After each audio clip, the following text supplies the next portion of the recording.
Hello, everybody.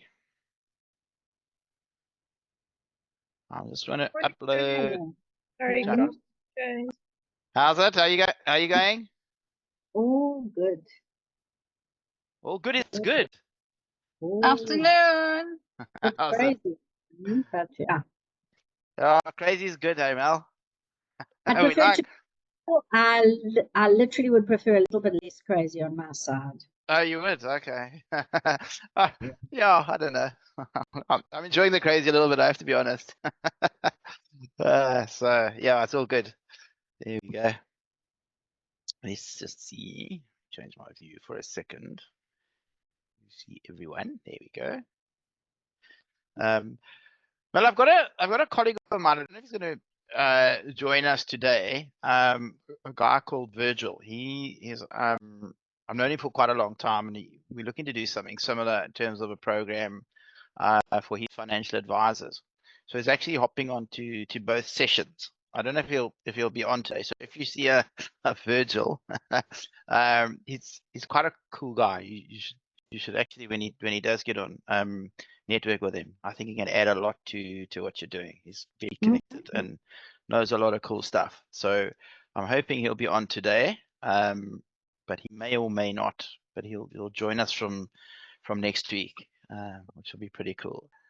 Hello, everybody. How are we going? What are we going? 1, 2, 3, 4, 5, 6, 7. We're just about done, I think. Here we go. All good. So just for what it's worth, so far I've just popped into the chat for you the download for today, which you guys can download. In the meantime,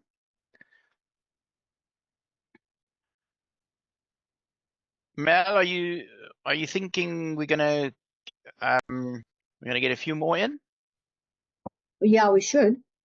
All right. I have reminded everybody. We will wait for a few moments then. Sorry, where did you say you popped the download in? It should be right at the top. It would have been the first thing in the chat. So it's just a PDF. I think I might have joined after that because it's not showing. Oh, the lot Lamakis, hey? Don't worry, we'll stick it back 1 second.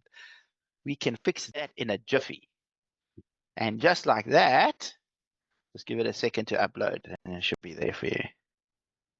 I didn't actually realize it does it. That's like a bit stupid. It's like just because you come late now. There it is. I can see it. I can see it.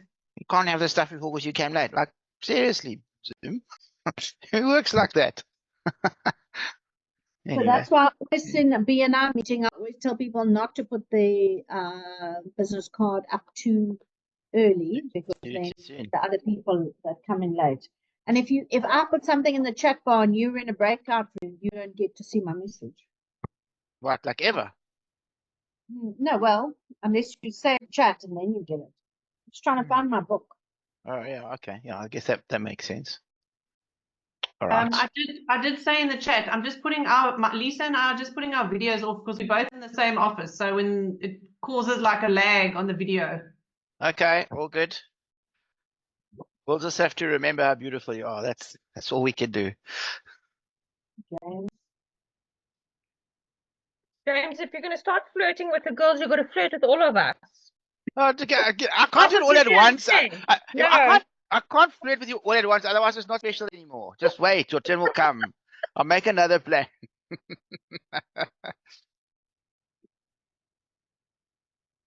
All right, we'll just give it another minute, and then we'll dive in.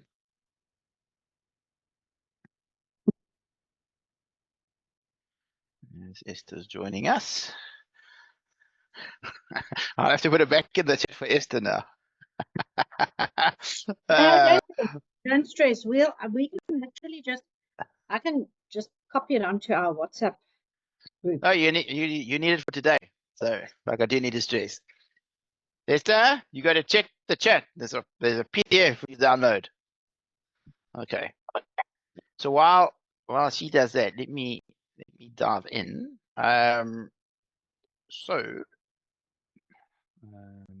you feeling better, Bianca? Not entirely, but thanks for asking. I'm here, so that's the important the important thing. That's serious commitment, eh? When you're not feeling great and you don't even have reserves to like draw on, you know. I could not be well and I'll be fine for the winter, you know. No. Bianca, I've just zoomed in on your picture. I can't believe you're not feeling well. You look amazing. No, I was by the doctor yesterday. I've got either a post-viral chest infection or it's asthma. We don't quite know entirely, but we'll get there. I've got some ginger tea, so all good. Well, there we go. Well, Add some well- Bianca, brandy. you've got Well- your deep blue. You can actually just put your deep blue on your chest as well. And I don't know if you have it breathe, but you can put your deep blue on. It's got the eucalyptus and the peppermint and that, so it'll also soothe your chest. So if you don't have breathe, use blue. I've got the breather as well, so thank Use you. both. Cool. So I've All right. zoomed on Bianca to see if she's looking sick, and now I can't take Bianca off of my, off my screen. Now you're feeling, now you're sorry, you see? All right, let's, That is my LinkedIn page. okay, let's dive in. So can you guys all hear me fine? Yeah. All right, so Right, to- no. So obviously we made a little bit of a change last week, which I actually think in retrospect works quite well. So today we're going to talk about magic message. So before we do, because we made the change last week, we have to do homework. Yeah. So if you remember, in terms of what we spoke about last week was this idea of just picking a niche. And when we spoke about picking the niche, we said, look, it's just a group of people with a very specific set of characteristics, right, that are the most predisposed to buying your product or service. And then we just broke it down into some little boxes, as it were. And we spoke about external. So external factors are things that we can find and measure, you know, and particularly on LinkedIn, which is going to help us a little bit later on in the process. So the most logical one, if it works for us, and it doesn't work for all of us, but if it does, is going to be industry. And then after industry, you said the next thing we'll typically look at is what is the job title of the person. So sometimes, depending on who we're dealing with, we can deal with particular job titles in a company, and sometimes we just need to deal with the owner. A lot of us will probably be in that space where we're looking to deal with the owner or a partner or a director or a founder or a co-founder, something like that. And then again, we can use some of those other factors. For example, how long have people been in business? What sort of staff complement have they got? You know, how big is the company? All of those sorts of things. How close are they? So some of us might need to actually be able to get to a client. You may need to be able to get to their premises, or they may need to have to come to you in order for you to deliver your service. If that's the case, then that's something that becomes important when you're choosing who your ideal client is going to be. So those are kind of the external factors, and this is more tangible stuff that we can actually measure. There's a bunch of other stuff which we'll talk about in due course, but this is a really, really good start. And then we said, let's look internally to the situation where what's our superpower, right? So what makes us the best person to deliver the product or service to that specific group of people with that predisposed set of characteristics? And all of us have got some sort of superpower that makes us better or makes our solution more viable for our ideal clients.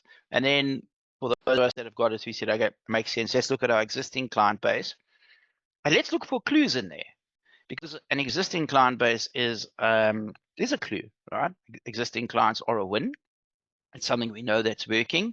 And particularly if we like those clients and it's working particularly well, some of us have clients we don't like, so we don't really want more of them. But the clients that don't give us any hassles and that pay us lots of money and that are just a joy to work with, we want lots of them. So the idea is to look at your existing clients and try to determine what makes those clients to be that, and then try to find more people like them.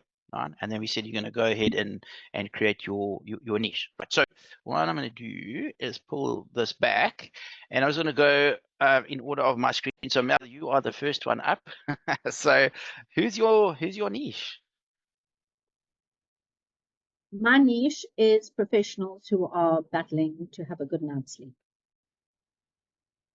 Just like So that. I'm just like that, plain and simple. So I'm not looking at a business side. So I'm looking more directly to the client rather than a business space.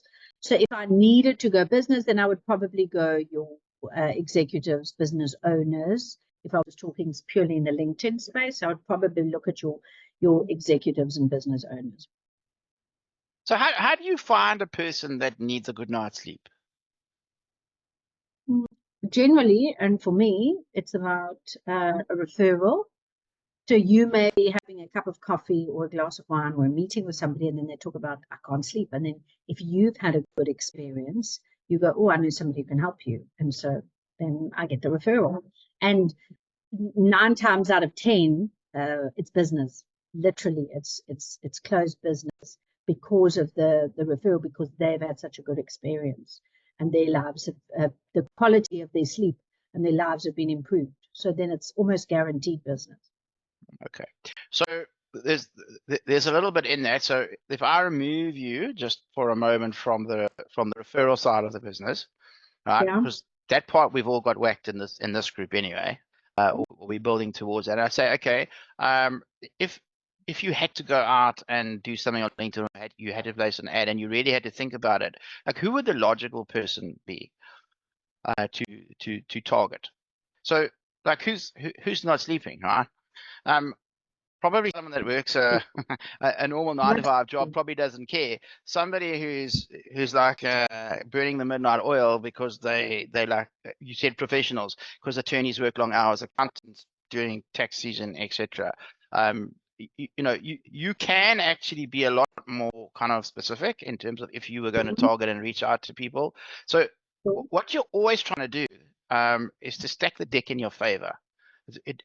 It's always the right thing to do. So you start to look at your product and it almost say, well, what characteristics do I need from the person who's going to buy it, and then try to reverse engineer. But yeah, all right, that is cool. Thank you, Mel. Jared, you are next in chronological order. Good afternoon. Trust all is well. My niche is property developers. Okay, just like that. So just for my own edification, just give me a couple of minutes just on what you do, a little bit more in depth. Well, I'm in the electrical industry, so powering houses from top to bottom is what we mainly focus on. So I'm not too sure if you've been to East London or East London. MHG Kids Beach side, that whole development over there, we've powered up. So those are my preferred niches, is property developers from top to bottom. Do your property developers need to be in a specific location? Do they need to be in the East London area, or if someone's in Gauteng, you'll go? I go wherever the money is. All right. So there we go. Okay, so we go with wherever the money is. So typically, what does it mean when you say a property developer? Is this somebody that's building one house? Is this somebody that's who's building a complex, or who's, say, for a mall, for example, or townhouse complex, or like Riverside Lifestyle Estate, something like that. So that is my meaning for property developers, something that's completely new. And that aspect. Would you be dealing with individual property developers, like individual owners, or would there be bigger companies where there's somebody with a different job title that you might target for this? Not necessarily. I'd preferably the owners or the go-to people who are in it. It's, as you say, you're in the business industry, so I mean, you got to go directly to the big league. I found if you go to the small people, you don't get much options or anything like that. So I rather go straight through to the top on the elevator. So the guys that you deal with, are they typically guys that have been in business for a while, or are they new guys? they've been in business for a while, for years. Okay. So that would be one of those demographic features that you could put in. Very useful, by the way, when you're looking at it. So like for you, property developers, awesome. Tick that box, and that could be all sorts of things where we can get into that. But you're looking for guys that are established, and it might even be that they need to have a workforce of a certain size. Otherwise, it doesn't make sense for you guys to get involved, right? So you see where I'm going with this. You can really when you really think this through, particularly on LinkedIn, we haven't really taken you on and had a look at the targeting, but it's pretty awesome in terms of what you can find. And then later on, when we talk strategic partners, obviously you're looking for the people, obviously, that can bring those people in. Anyway, well done, Jared. Thank you very much. Bianca, let's try and put on your button. I almost feel bad for doing this. Sorry? I said, I almost feel bad for doing this. Thank you for allowing us to be part of it. So as I previously, when we spoke, I said that it would be accountants and also like financial or brokerages, so like your insurance brokerages. The owners that I would deal with specifically, basically because, yes, we are HR legal compliance company, but the division which I am in, I'm looking at forming business partnerships with businesses who have large client base.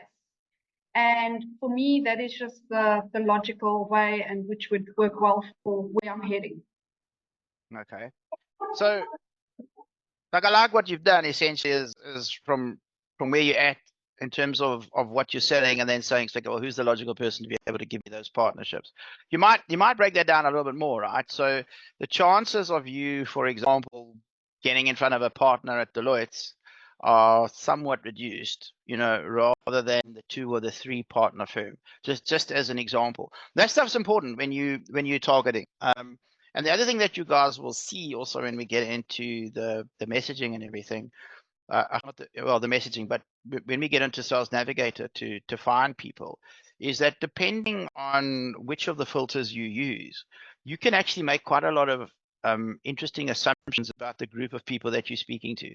So you would know, for example, if you were dealing with a small company, like, so let's say the accounting firm has got 10 employees or less, or even a sole proprietor, they all work for you, right? But the reality is anybody who's got more employees has probably got more clients, right? So there's already a better correlation. But then it gets to a point, right, where now it starts to just the too many staff, etc., get in the way. And I found that in my space particularly, so this will help you, I'm sure, round about because LinkedIn lets you go from 11 to 50. I found when I go up above that space, now you get into 3 partners or more. And if you've ever tried to get 3 partners in an accounting practice together in the same room to talk about their stuff, let alone yours, that is a tall order. So I just stopped that. I couldn't deal with their nonsense. So those sorts of things are important. But if you think about it, if you're speaking to a partner who's got a staff complement of 500 versus the guy who's running his own little show with 3 people, the demands on that person's time are completely different. The resources, what they do, who they have access to. So all of you want to think about these sorts of things when you're targeting, because the goal is make this as easy for yourself as you can. Find the low-hanging fruit and just get the business in the door. So everything you do is to stack the deck in your favor. Anyway, thank you very much, Chantal. I was waiting for long now. Okay, so when you talk about a niche, instantly I think of biology class, and I think to myself, okay, the perfect niche for a pond would be your frogs and your mosquitoes and the algae and the little toadstools and all that. So I thought about what was going to be my perfect niche for this, and I can't think of just one thing, because I'm in real estate, it gets a little bit complicated. So obviously we need our rental owners and property owners and property developments, but then we can also work out, because I need to work with marketing and I need to work with maintenance and plumbers and electricians, and because at the end of the day they're also dealing with property owners. So I have had an instance as well where a maintenance guy contacted me and said, listen, yeah, this guy's renovating his house, he's planning on putting it on the market, So that brought some business in for me. So it's not just my property owners that I'm looking for and my property developments and rental owners. Everything falls under that category to do with real estate, maintenance, plumbing, electrician, all of that fits in the niche. Take one step back for me. When you say your property services, what does that encompass in your world? Real estate, sales and rentals. Of residential and commercial, or just residential? No, just residential. Just residential. So again, so in your world, local is lekker. Yes. You're not going to Gauteng to sell property. Oh no, please All no. right. Okay. So there's a big one for you. Okay, that's a huge one for you in terms of where you want to start. And you'll see when we talk about the filters, I always start with the geography because I want to see what's the size of the pond. Excuse the pun. Yes. That I have to My fish in. pond is big. Okay. Well, good. The bigger the pond, the better. And so I like where your head is at. So what you'll see on LinkedIn, in fact, in life generally, right, is that there's two ways for you to get clients. The one is a direct approach, where you find a property owner and you say, hey, do you need my stuff, right? And the other is the indirect approach, which is essentially what we're talking about in the world of strategic partners. And when we're in a position where it's easy, right, to find the end user, then fine, then we go find them. Your world is not always that easy, right? Because who the hell is looking to sell a house? That's like you need a referral for that, really. You can't go to a store to go buy property to sell. Yeah, you can't. And so the question you want to ask yourself, right, in this process is, okay, who's going to know, right, before anybody else that the property is for sale? So even before you know, who's going to know? Who's that person? Right? And so you mentioned some of them. Somebody's accountant is actually a very good person to know that they look, oh, I need to sell, or hey, I want to move. So accountants will know, lawyers will know, but then some of those other people that you spoke about who are also in the property industry, they will know. So it's exactly right. So all of those people are in fact your niche. So your niche, so to speak, is I guess the property industry, but then you would break it up into direct and indirect. Direct, quite hard for you to find in your space. So you almost have to go direct so that you can build those relationships to intercept before anybody else does. So you must get that referral even before the person has thought about, oh, I need an estate agent because I need to list this damn thing. You've got to be the person that somehow got in the way because somebody else told you, whatever that happens to look like. So yeah, your thinking is right. And again, you might think about different, when you look at the services, the maintenance and the rentals is maybe a little bit different to sales. So again, you might need to split that out and say for maintenance and rentals, this group of people is better for me to target than that group. Okay, so sometimes you have to do that. You need more than one niche. So hopefully that makes a little bit of sense. All right, cool. All right, Chantal, awesome. Lisha? Hi guys. Hello. Ours is a little bit, it's not complicated, but at the same time, I suppose it is. We mainly deal with business owners who can be in a variety of markets. So we do design and marketing with a big digital portfolio. So I'm not really worried about what they do or what they sell. So whether it's a product or a service, it doesn't really matter. But we basically specifically wanting business owners and businesses. We've got quite a large variety of them, and what makes it complicated is that geolocation isn't that important to us because, I mean, we've got clients in Dubai and all over. But I think the big thing for me, the one thing that has stood out most of the time is that we prefer working with people who are digitally inclined. So they don't need to know how to work on Facebook, Instagram, LinkedIn, and all of these things, but they need to be aware of it and have a little bit of an understanding, because the clients where we've really burnt our fingers with in the past are the guys that have no clue, because their expectations of what it can do is often very skewed.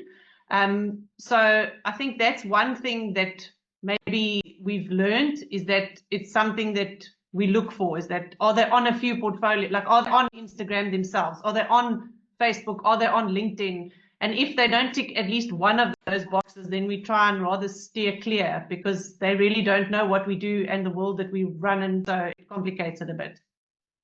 Some nice insights there, and you might think when she's talking that, oh, I can't really do anything with that because maybe you can't measure that, but she then gave you an example of how you can measure digital savvy.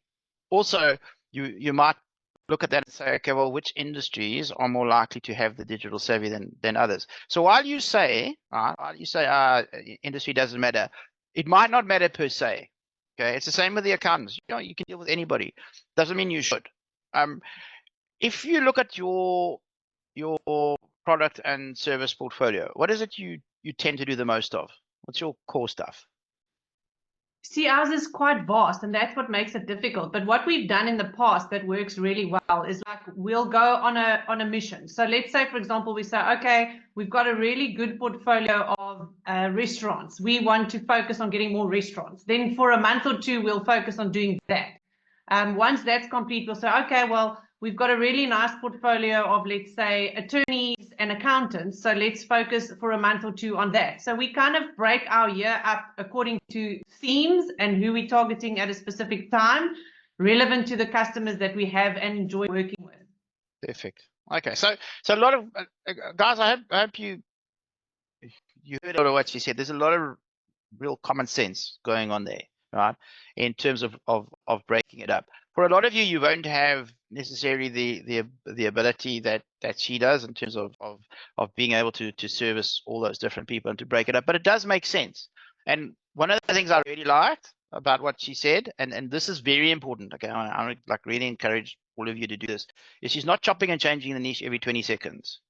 And when she's talking about doing the campaign is not this was a good idea. No, it came from something. Oh, we have a portfolio. This looks like something that's working. Let's go get more of them.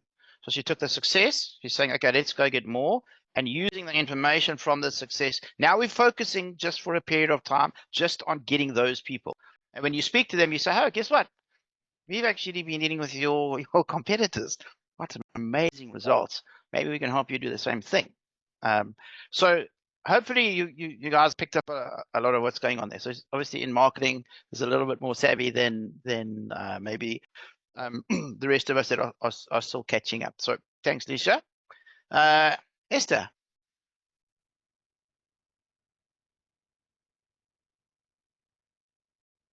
I think she's gone to the toilet. Okay, no, I'm here. Oh, she's back. Yeah, I'm in between picking up kids. I'm so sorry. Oh, shame.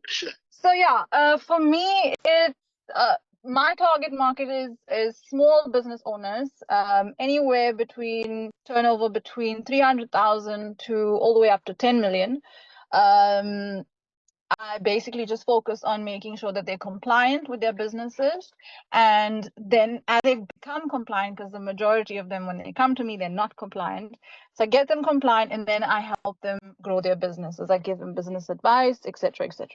So that's what I do. And I'm not, again, like Lisha said, there's no target market as such, because pretty much with any industry, but looking at the existing clients I have and the ones I enjoy working with are the service-based clients and trades. So yeah, those are the ones that I'm looking at. Well, just service industry mostly. Well, what I would say to you guys when you look at the industry and you say it doesn't matter, that may be true, okay? But where I would encourage you to think quite seriously about it is that, particularly later on when you're doing campaigns, right, and you're wanting to reach out to a specific group of people. Let's say you identify 3 or 4 different groups. So let's say she does the Sparkies on the one hand, and then on the other hand we've got, I don't know, the guys that installed the HVAC guys, and then I don't know, maybe there's builders and maybe plumbers, right? So let's say we go ahead and she does a campaign. So for 3 months of the year, we're doing each of those. You might be amazed, and you look at it at the end of the year, and you look at it and you say, yes, like these Sparkies suck, eh? Those results were horrendous. Well, guess what?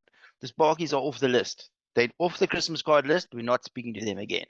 But maybe the contractors were the guys that were really awesome, and the other 2 were so-so. Well, guess what? You now, maybe you do this so why? You know that the contractors are the guys that are doing well. So now you scale up your contractors. So you've learned something.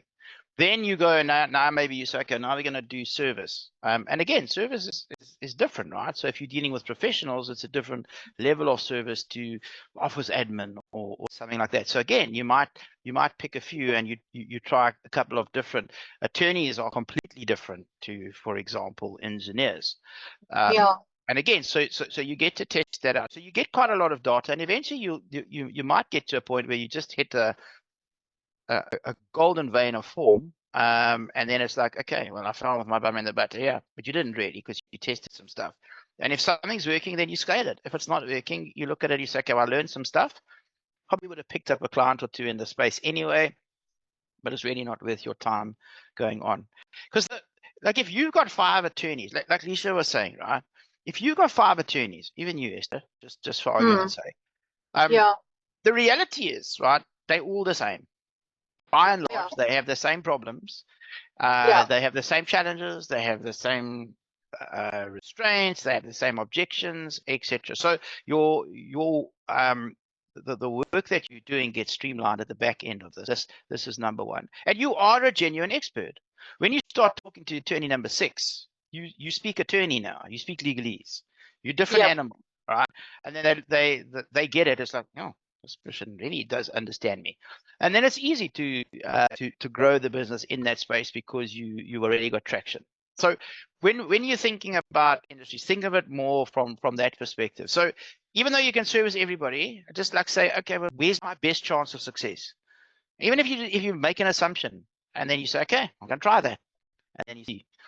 Sometimes it works a real treat, and that sometimes you end up just like that's all you do. But anyway, all right, cool. Thank you, Esther. Okay, Lisa. Lisa worked with me. Sorry, so we would have the same answer. Yeah. We work together. All right. Thank you. All good. Nancy. Good afternoon, everyone. Okay, so I would like to give you a bit of a background of our business first, because you might not know it. So at Second Office, we rent office space, we rent meeting rooms, as well as your boardroom of different sizes. So we don't have a struggle with our month-to-month rentals for the offices. That's not a problem. It's easy to get business for that. So the niche that we are looking at or would prefer to have is government departments that are looking for meeting rooms to have their meetings. So before COVID, for example, we used to have a lot of government departments using our space. But after COVID and also with growth in the market, that has fallen off. So we get one, maybe once in 6 months, and our meeting rooms are not busy at all. So that's where we would love to target and get business from there. And the advantage of dealing with the government is that we don't struggle with them paying us at the end of the day, because in most cases we provide a quote, they approve it, they pay it. By the time they come to us, everything is already settled, whether they want catering and everything. So we prefer for the meeting rooms, that's the business we prefer. And then the offices, everything works on its own. Where are your meeting rooms based, Nancy? In East London, Vincent. So it's all East London specific. You don't have other offices and meeting rooms in other provinces? No, we do not have, but back before COVID, we used to get government departments that want to have meetings in East London. So from Tata, Queenstown, then East London, Bishop, King Williamstown. So they used to use us when they are having meetings in East London. We were like a preferred choice. So when you looked at those departments, they were still relatively close to you. You're not getting the government from Gauteng coming through to East London, or were you? No. Okay. We haven't had any from outside the province. Okay, so I would say a couple of things to you. Firstly, everything you say is completely different to anything I hear from anybody else. Everyone hates government. They never pay. You guys want government because they pay the best. But that's great. If that's your experience, fantastic. Okay. One of the cool things on LinkedIn is they actually do have a filter that actually allows you to find government employees. So we'll be able to use that. So if you know what you're looking for, and then it sounds like you need to target locally. So not government everywhere, but local government. Yeah. You know, within maybe the Western Cape, certainly the Eastern Cape. Yeah. And we can look at some geography around. You mentioned some areas, and that would be logical. So you can be quite specific with that on LinkedIn. But you also might be able to target a little bit broader, right? Because it's not only government employees that are going to need your offices. You can obviously rent them out to other people. And so, you know, you need to find people who are going to be in your vicinity en masse. You know, so who's going to organize that? So this is now where, in terms of strategic partners, you got to start thinking about it, like what's going to happen there. So this might be tour operators, for example, people organizing conferences, people doing corp training, those types of people. You just think a little bit laterally and bring those people into your world if you're wanting to find the referrals, because you are geographically based, so you have to find people that are coming into the area. And again, you're very similar to Santal. Like, work with somebody that can find you the people that will know before you know, because what you need is for them to make the call to you because they're coming and they need a conference, and they don't look somewhere else before they get to you. Yeah, that's correct. But I like the way you're thinking. So all good in the right direction. I think we've covered it, everyone. Does anyone have any questions? Mel? Okay. No. Okay. I think you did cover everybody. Just an interesting aside. So I only gave you one of my target things. So I liked what Leisha was saying, because then literally maybe one can break down four different target things then over a period of a year. That might be interesting, because obviously sleep is one thing, but then there would be a different target market for something else. Do you hear what I'm saying? I might, like professional athletes would be another one, but that you don't also want to dilute your message. So that's something that I picked up maybe from Leisha. So that would be a great idea. So yeah, definitely learning. Growing. So what's cool? Yeah. I think the same would apply for Chantal, because you can also divide yours up into groups and run different campaigns at different times. So, and you'll find like a lot of them, they all fit into the same category. So even though you were saying like you're looking for an electrician and a plumber, they all are service providers for the people that you're looking for. So they actually all fall in the same bucket. But yeah, I mean, just divide it up and then work out the whole year and say like 4 months of every year you pick a different group or something like that. Yeah. Okay. The other thing that you can do, which is quite useful, so in that instance that you had spoken about, is you can chop and change your profile, because in the way that I'm teaching you might be different outside of this, but I'm teaching you to go find the people that you want and then send a connection request. So what that means is that the majority of people that end up on your profile are going to be people that you've pre-targeted and you've essentially sent them there. So if you're breaking up your campaigns, okay, you can literally change your profile to fit the campaign, because the chances of stragglers coming in is not huge. You'll see when you send connection requests, people tend to accept those connection requests, the vast majority, within the first 24 to 48 hours. After that, it's really bits and pieces. So you'll have a fairly good idea fairly quickly what's happening. So if you've done a 2-month campaign based on sleep, and then you completely change the message to now look at high performance athletes, you might confuse one or two of the latecomers, but so what? You know, now the new campaign is going, and you can chop and change. So, like, for example, when I publish a new book or a new course, I just change it all up. As the focus, that's all I want the focus to be on for the next X amount of time. So you guys can do that as well. Just bear that in mind. There's a lot of flexibility. All right, cool. So I'm looking at the time here. Do all of you need to go at 4 o'clock exactly, or can you go like at 4:05? Or even 10 past. Okay, so let's. I don't know if we should. Yeah, let's put you into two groups. So here's why. I'm gonna ask you a question and then I'll give you to today's session. So let's try this. Here's the question. It's a really interesting question. I'm not going to give you context to this. I'm just going to ask you. Let's just do like 10 minutes maybe in two breakout rooms. Let's see how this goes. The question is very simple. Why do people pay you? It's an interesting question, but why do people pay you? What is it that they give you money for? So with that in mind, let's see if I can not botch the my breakout rooms. Okay, so I put there I'm flexible, saying I'm flexible with time. That does not correspond with your question. Doesn't correspond Because with you the asked question. that question at the wrong saying- time. No, So flexible, that's how she gets paid. the flex. Okay, I'm flexible with my time. I'm not even gonna answer that. Let me just put you in groups. You know, long day. Okay, go. Let me just see you. Who's getting the robot? I put the robot in the other day. This doesn't work. I need to put another. What have we got? 1, 2, 3, 4, 5. No, that's not good. Let's move to room 2. You're going to be a guru by the end of this, James. I'll tell you. I had such issues yesterday. The tech was giving me such hassles. Okay, let's go. 2 room.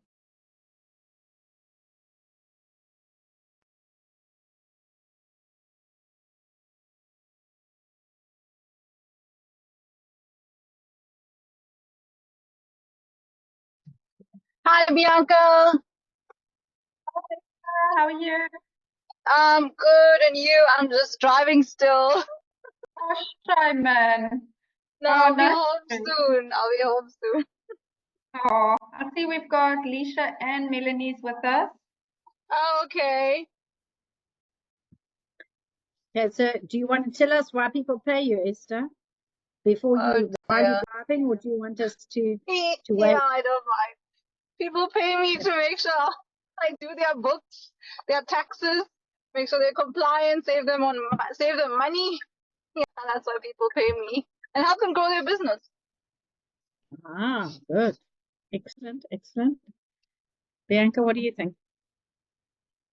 People pay us because we are the experts in our field and laws forever changing, and it's frustrating.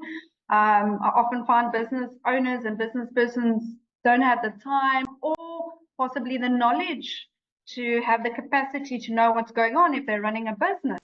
So they keep us to keep them out of, to give them the correct advice to stay out of trouble. Leisha? So business owners pay us to handle their marketing, and the reason that they do marketing is because they want to increase brand awareness, which in turn increases sales and revenue. I'm wondering if there isn't something deeper than the question, though, because that's why I didn't elaborate. So think about that. So why do people pay me? Because they get value. I solve problem for them, and I think actually all of us do. So I think he wants us to figure out what the problem is that we solve. I think that's normally with these kind of questions, it's like, what is the very base? The essence of it. Yeah.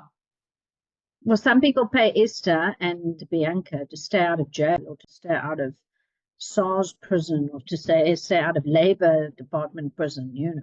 I think for me, why do I have an accountant, or why do I have legal expertise? It would be to give me peace of mind.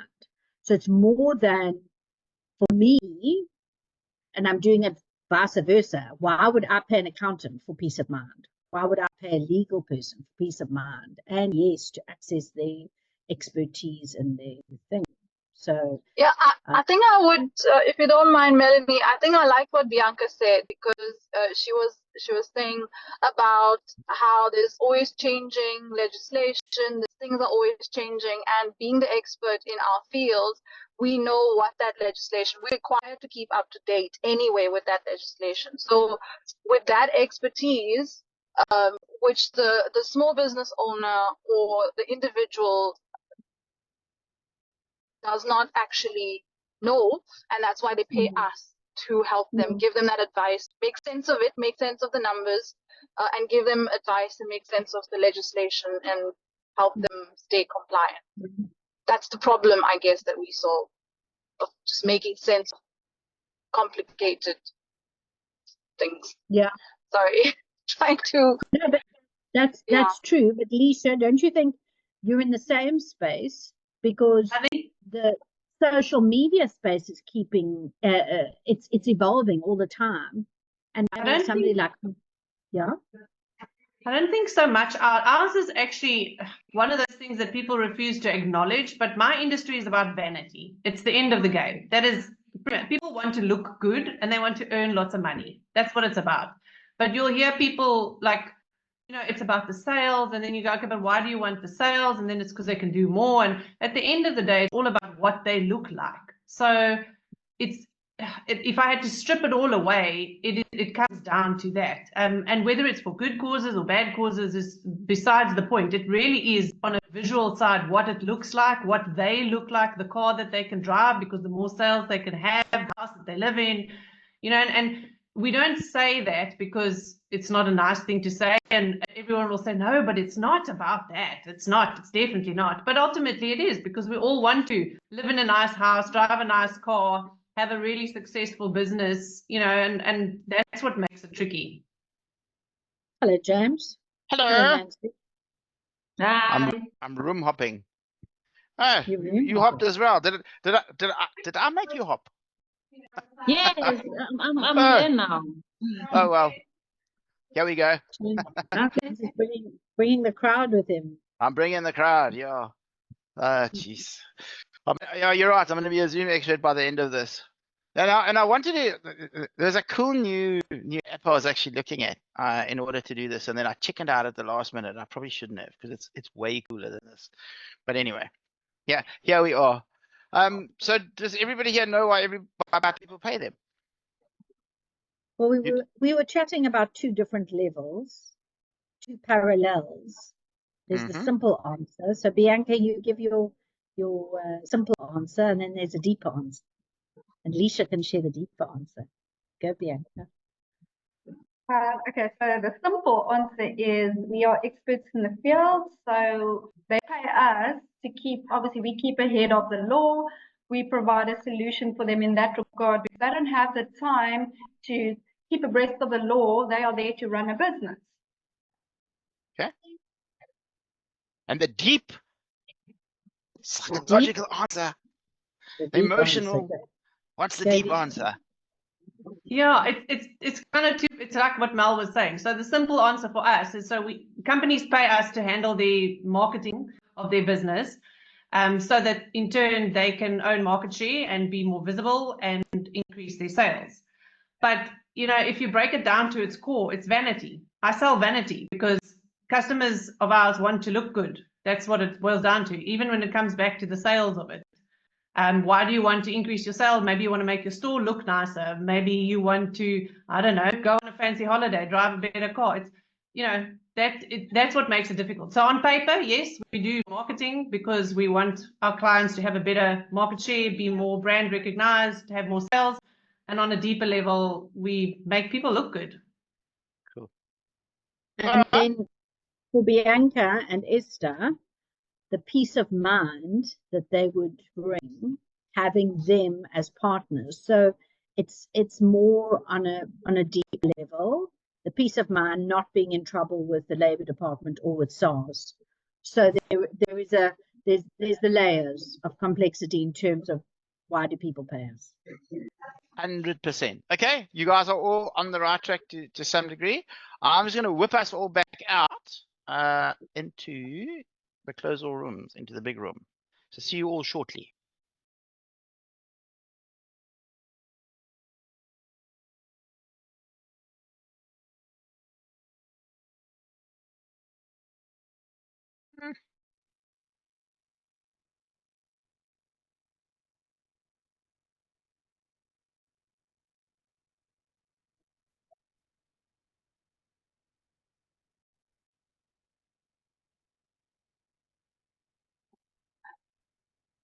Oh, come on, I only got half of you back. Yes, we've left. Oh, Oh, sorry. some of us are Me. back. I'm waiting for all of us. Okay, there we go. I think we're all back. I hope we're all back. Yeah. Okay. Roll call. Okay, let's just finish up for today. So, interesting question. In terms of, sorry, 1 second. Just wanted to 1 minute. Yeah. Here we go. So, interesting question in terms of how people pay us. But I want to talk to you about for today, and the homework is kind of twofold, right? Is this idea of what's the big problem? Okay. So the reality is when people pay us, they're only paying us to solve a problem. Okay. That is the honest truth. People do not decide one day, oh, maybe I should go and have a conference somewhere, and maybe I'll find someone who's got a conference venue, maybe just in case. No, there's got to be a very specific problem that they have, and then they need that problem solved. So all of us only survive because we solve a very, very specific problem. So yeah, I just want to meet that. So the question that I have for you is what's the biggest problem that you solve? Okay. And we spoke about layers and all sorts of things. This becomes quite interesting.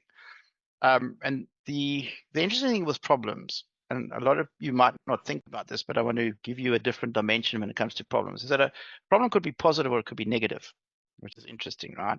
So a negative problem or a pain is what most people have, and it's what most people think about when it comes to solving a problem for somebody. But the reality is that problems can be positive or negative. And our job as marketers, right? So I'm not talking about when you're being nice and kind to your clients and you're doing wonderful service. Then your job is to have lots of empathy and be wonderful and understate things. As a marketer, you're a horrible person. You just want to stick the knife in and make their problem as big and as bad and as bold as you possibly can. And the reason that you need to do that is because you've got a solution that can help them. And a lot of people sit in this comfort zone and they will not get off the blooming fence. And it's actually incumbent upon you, if you actually have a solution that can significantly make a difference in people's lives, to do whatever the hell you need to do to kick them off the fence. And in most cases, that means you have to address the pain that they have, right? So this interesting thought is whether it's negative or positive. Most people, it will be negative, right? So we've all heard, because Tony Robbins has been telling us for 1 million years that people will do more to avoid pain than they will to gain pleasure, and he's right. This is true. And even in marketing, the reality is most products, most services get sold from a pain perspective, right? So Bianca makes a living out of pain. Okay, Esther makes a living out of pain. Because if you don't, there's somebody with a big stick, with a big administrative stick that can cause you lots of harm with penalties that will beat you to a pulp if you do not become compliant, right? And a lot of our businesses revolve around that in some way. So this is the way we look at things negatively, but a problem can be positive also, right? And in many cases, it's going to depend on the type of product or service that you offer, and how you present it to the people that you're speaking to. So let me use my own situation as an example. So when I started off in this quest to help people to generate clients, right, I had two very distinct groups of people. I had these people on the pain side, on the left side, and I will call them the desperates for the sake of this conversation. So the desperates, right, they were in a situation where they would say to me, James, if I don't get clients in the next 3 months, I'm going to have to close my business. Okay? So you can imagine the real pain that they're going through. Like, they're lying awake at night worrying about cash flow, how do they pay their staff, all of those things are driving them nuts. So what happens, of course, is that I can solve that problem by teaching them a system to generate clients, right? So it makes sense. Then on the other hand, I'm going to call these guys the progressives, because this is a very different group of people. They've changed a bit pre and post COVID, but pre-COVID, the progressives used to be somebody who actually had quite a good business, to be honest. And in fact, what they were trying to do was to take that business to the next level for a myriad of reasons. They wanted to exit, to sell, to give it to somebody. They needed a valuation. They wanted to spend less time in it. Doesn't matter. But they hit a bit of a ceiling and they didn't quite know how to take the business to the next level. And so obviously finding a good client generation system, particularly one that didn't need them to be integral to running it, like most small businesses are, that was very attractive. So you can see that there's two very different sides to this coin. The one is a negative side and the other is a positive side. And they both, right, they are both solved by the same solution. The solution in this case being a process to generate clients. Now, the interesting thing is, I thought in my wisdom that the most dedicated group were going to be the ones on the left-hand side, the ones where everything was pain-driven, because their livelihoods literally depended on getting this program right. Okay, so I thought they were the ones. I could not have been further from the truth. I was so wrong on that. It's actually scary. So what happened, I think, was that they would start like crazy. They start like a house on fire. They're committed. They're doing everything. And then it comes that time of the month where the cash flow bogey rears his head. And then you drop everything you're doing and you just focus on that cash flow thing.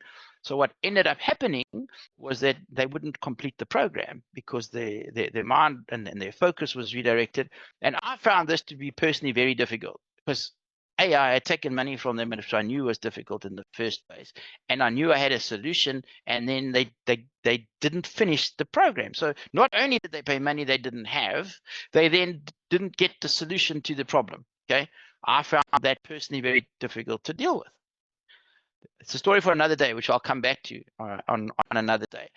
These guys, on the other hand, right? These guys are crazy. Like they are the ones that got me to change my coaching program from an hour to an hour and a half, because I'd get to the end of an hour and the discussions would be so robust that we'd always run out of time. So I said, okay, we'll make it an hour and then we have this discretionary half hour and everybody takes the half hour because they do amazing homework and they get so involved, right? So think about this for a second. These are people that his business is going to shrivel up and die, right? These are people that are trying to grow, right? They're not going to go to all that trouble and do all those things I just told you, right, if they don't have a problem that's worth solving. So think about this. They still had a problem. It might not have been a negative problem like these guys, but they still needed that solution. How do I build a system to get clients? It's still a problem. So I want you to always think about this. The problem can be positive or negative. It just depends on your market as to what's going to be the best solution for you. Are you going to market it from a negative perspective or from a positive perspective? Okay, it's a very, very interesting question that I want you guys to think about. So the first part of the homework is I want you to go back and say to yourself, what is the biggest problem I solve? Okay, it's kind of leads on from the little discussion that we had, but think of the three biggest pain points you solve. So the negative problems, and think of the three biggest positive problems, right? Then we're going to take that information, right, and we're just going to take it up one step. So that's the homework. So in the PDF, you should be able to fill this in. Then I want you to drop a magic message. So there's lots of ways, by the way, to write a LinkedIn headline, okay? And after this, if you want to change it by all means. But this is a really cool little formula that I found has worked quite well.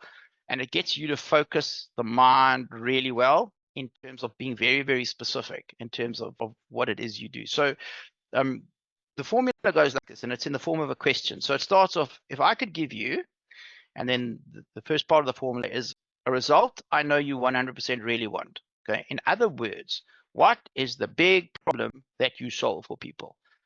So if I could give you this result, in other words, if I could solve this big, hairy, horrible problem that's going on in your mind in a specified amount of time, right? So preferably if you can put a timeline to it, because if you can solve the problem in a shorter timeline, people like that more than if you solve it, it takes a long time, because we're instant gratification beings at the moment. And then there's kind of a little bit of a bonus piece, but if you get this right, this is kind of cool because it makes your sale a lot easier. by eliminating something that they hate. So think about when you are talking to people, what are like the main objections that they give you? Yeah, but, and then what are all those questions, those last questions and objections that you've got to overcome before you close the sale? Like there might be something in there that you automatically do, but they keep asking the question. And so you can actually express that in your value proposition. And then just to finish the question is like, would you be interested? And the reason, by the way, that I like to phrase this as a question, and you guys can use this not just here, but anyway, is that the human mind, just like open loops drives it nuts. Right? If you start a thought in somebody's head, like they have to complete the thought. That's how we're wired. So if you ask a question, right, the mind has to say yes or no to that question. There's no, I promise you the mind cannot ignore that question. And if the answer is yes, then they have to read on further. That's just how we're driven. Okay, so I quite like this particularly for the headline, because it draws people in, and you're kind of engaging them and they have to think about it. And if the value proposition, the stuff in the middle here, resonates with them, then they're probably going to at least accept your connection request, and the whole process will start. So here's a couple of examples. So there again is a little formula. So again, if I could give you a result I know you 100% want, now there is the big ass problem that you have, in a specified amount of time or a specific time frame, and then again while eliminating an objection, something you don't want to do, something you hate, would you be interested? So if we look at an example, so this would be mine, right? So if I could give you a minimum of 2 new clients every month. So it was quite interesting, because when I started this off, it literally was for accountants. If you go to the average accountant, if I get an accountant today and I say, listen, I've got 5 clients for you, they will hyperventilate and like break out in a cold sweat. That was no, I can't take 5 clients, right? Because they've got this massive process and a take on, and so I can't tell them if I give you 5 clients, they'll freak out, right? So this message is very specific. It was for them, because like 2 they can handle. Yeah, 2 I understand. I can do 2 clients a month. Yeah, okay. So, but it's very specific, right? And that's what they want. They want to just keep growing their business nice and organically, with the happiest people in the world, right? Well, how often do we want that? What's the time frame? Well, it could be every month, or it could be within 3 months of starting the program, or within a month of completing the program, that sort of thing. And then they might say, yeah, but I don't want to pay for advertising. I said, that's fine. So now I'm just going to eliminate the objection before they ask me, because this is what they keep telling me, without paying for advertising. So now an accountant who's looking for clients might see this and be quite excited. Oh, if I can give you a minimum of 2 clients without paying for advertising, would you be interested? Yeah, okay. The mind says yes. Let's look at a management or a management consulting example. So if I could show you the thing that they want, what do they want? Well, how I generated 13 new management consulting clients, paying 10,000 Rand a month each. Well, when? Within a 45-day period, within 3 months, whatever, right? Yeah, but I don't want a cold call for that. I hate cold calling. Yeah, well, without cold calling, would you be interested? And here's for my financial guys. If I could show you how to save up to 50% on your tax bill, who doesn't want that, right? When? For the next tax period, or within 6 months, or whatever it is. Yeah, but I don't want to like go and spend a whole lot more money on accounting fees and stuff. No. Well, without spending additional money, or without spending a fortune on accounting fees, would you be interested? Okay, so this is a very cool formula. When you start to break it down, the thing that you got to think about is this this result I know you 100% want, and you've got to speak to your client. So you have to represent it in a way that it matters to them, not to you. Okay, no one cares about you, unfortunately. That's the truth. Clients only care about themselves. So your job is to solve problems, and this is a great way to explain how you solve the problem. So you should have this worksheet as well. So just go ahead, fill this all in. So fill out your result, try and put a timeline to it, and then put in an objection or 2. And that is the end of that. So we did well. Look at that. It's only a minute. What have I done that am I back? I think I am. Can you got any questions? Were you guys all good? We can hear you. You're back. Now, I think this is brilliant. And again, if we just add BNI into the mix, if we can answer this question, this would then set us up beautifully in our 30 seconds feature presentation, because you actually making people aware of the problems that you're solving, so that when they're in the PTA, wine club, book club, pre-club, whatever meeting, and somebody has that problem, you go, I've got just the person that can solve the problem. So then you become this connector in terms of putting people who have a problem and people who can solve the problem, and we put them together. And having the credibility, your credibility, and you selling it. So it's not the person trying to sell themselves. It's like going, I know Chantel, she's amazing with the tenant, you know, and they've got a problem with tenants and they've got headaches. I've got somebody who can solve your problem for you. And it's for them, it's amazing. So we've almost rolled the red carpet out for them. So if we can get this ourselves, James, I think this will definitely, so not only is it this magic message within our LinkedIn profile, but actually, if you go to your BNI profile, it's like the #1 problem that I solve. So actually, it's a beautiful fit again in terms of answering that question and then using it correctly, so that we then go and are the sales force on behalf of you to the marketplace.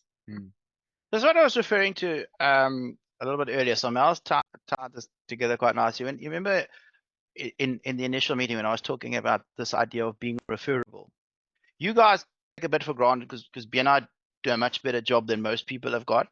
So you sort of get this over time. Most people have got no idea.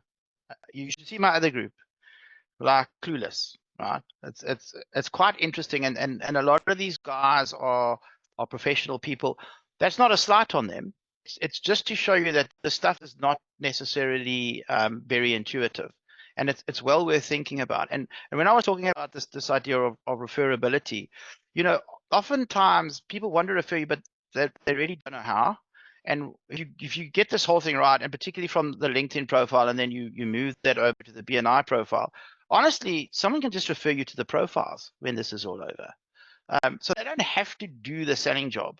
They'll do the introductory job, but you take the pressure off them because you've done the hard work, and they know you now, and they know your profile is good. So they know when they send them there, everything is great. Anyway, so that is it for today. If you guys don't have any more questions, then we'll wrap it up, and we'll see you same time, same place next week. So I think this format worked quite well. But I think that was better than yeah. So it gave us a little bit of opportunity to have a little bit of a chat in the middle, and obviously to get everything done. So that was pretty cool. That's excellent. You're welcome. And I think answering the questions for each of us just did. It literally makes us dig a little bit deeper and have a better understanding. So thanks, James. We appreciate you. Thank you very much. And yeah, so our homework is to do this.